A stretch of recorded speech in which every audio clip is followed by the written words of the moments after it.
A big welcome to The Hero Next Door here at KUTV. This is a show in which we bring you true stories of people who have achieved greatness despite having gone through a lot of odds and troubles and challenges. Or people who are ordinary but who do extraordinary things. In today's show, we bring you the amazing story of Tracy Njage, who was orphaned at a tender age and who went through so much trouble, including living with people who are not paying her, but she's working for them just to get accommodation. And despite all that, she's now a graduate, well, almost graduating. She has completed her degree in Bachelor of Science in Hospitality Management from Kenyatta University. Welcome, Tracy. Thank you. Yes, and we will start by asking Tracy, where were you born? I was born in Embu.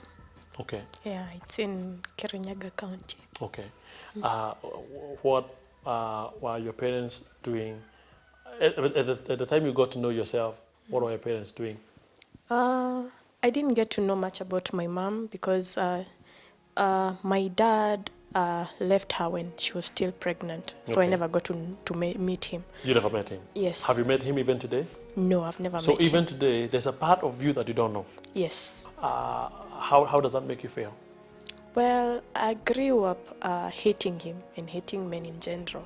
Okay. Because I didn't understand why he could just leave my mom pregnant. Okay. So I have lived with a lot of bitterness towards men in general, and hating him in particular. Okay. And I've never wished to meet him because I didn't understand why he couldn't have looked for me all this while. And even now, he has never even looked now, for you. he's never looked for me. So you didn't know your dad, okay, and then growing up, you found yourself with your mom in Embu.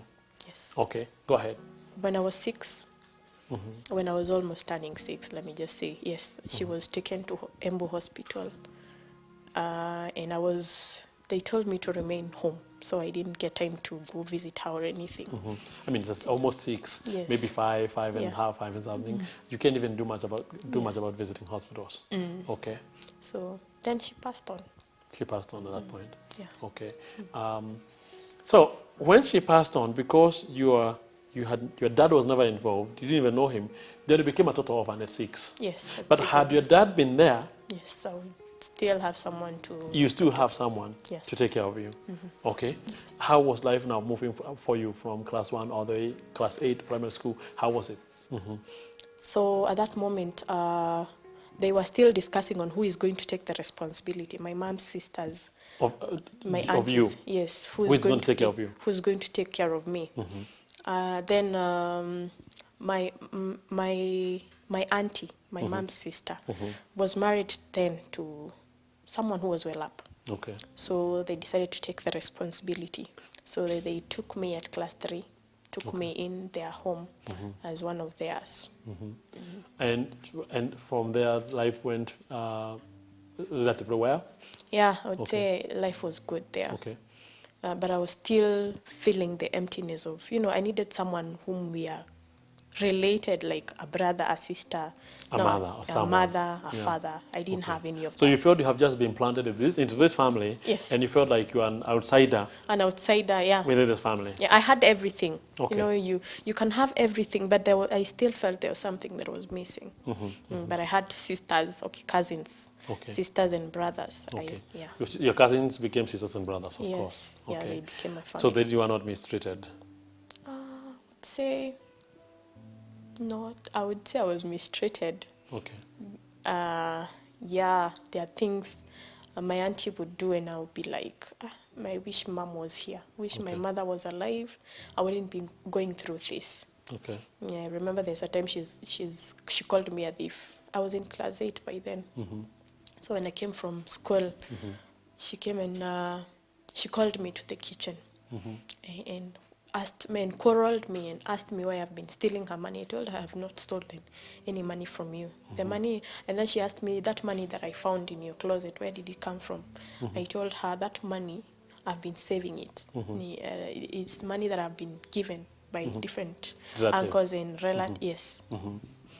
Then she didn't take it so well. She took the money and she said, I will never give you any money.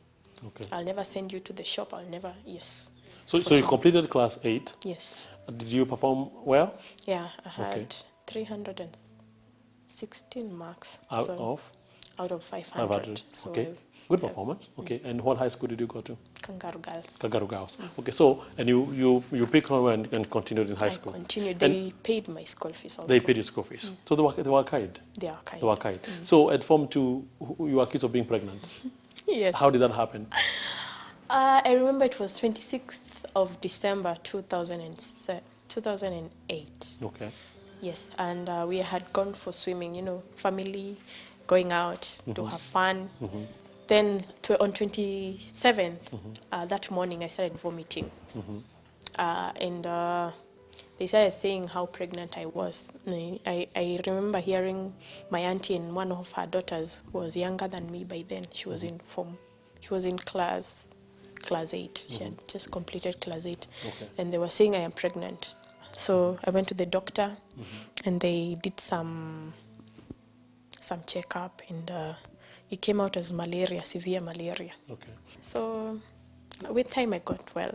Okay. And continued this. And then you go to school. And then you completed your Form 4. Yes, I completed. How did you perform in Form 4? In Form 4 I got a B-. Got a B-. Yeah. Okay. So despite all that trouble of growing up, crying in your closet, and your uncle saying you're doing nothing, you're wasting my money, you still performed well with a B-. Yes, How did that happen? I used to have this teacher called Mrs. Motei Diabas. She was in Kangaroo Girls by then. I don't know whether she's still in Kangaroo Girls. Okay. But I appreciate her till to date. She gave me an opportunity to talk to her. She was doing guidance and counseling by then. So we sat down, and I managed to open up to her and poured out my heart. Because at that time, I didn't used to read. Okay. I would go to class and sleep. Chemistry teacher, any teacher would come to class and just sleep. So I went and we talked with her. And I got to pour out my heart to her, and I became fine. I decided now to, go back to reading. Through her assistance? Through her assistance, yes. So she's one who actually is to be credited for helping you to get a B-. Yes. We will take a short break at this point. We have heard of how Tracy went through so much trouble after her mom died, and how she was almost giving up at Form 4, thinking of just running away from school and never being found by anyone. When we come back, we hear how she went through so many other problems and how she joined the university and how she's almost graduating with a degree. Please keep watching KUTV.